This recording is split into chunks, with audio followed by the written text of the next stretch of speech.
Hey guys, untuk video kali ni aku akan share tentang bagaimana caranya untuk kita transfer file daripada GoPro pergi ke Macbook. Okay, let's check it out.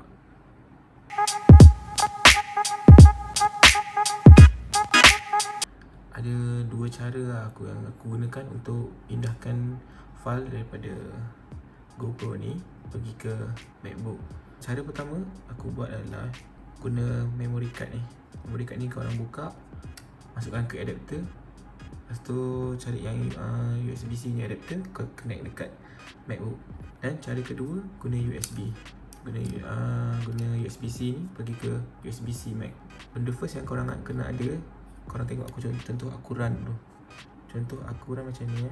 First kena buka backdoor dulu ni . Kena buka backdoor dulu. Tu connectkan dia yang USB-C ke situ. So nampak sini dia ada pop up kat sini. Cara dia yang first korang kena buat adalah korang pergi link yang download software ni, Android file transfer.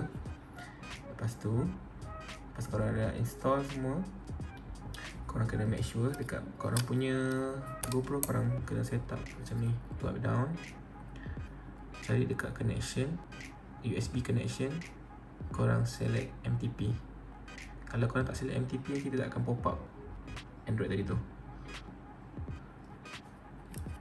Connect je kabel ni, dia akan pop up macam tu. Lagi mudah lah daripada kau nak keluarkan memory card semua, masuk ke adapter. Agak leceh sikit. Kalau pakai kabel ni cepat sikit lah, dan transfer data dia lagi laju sikit.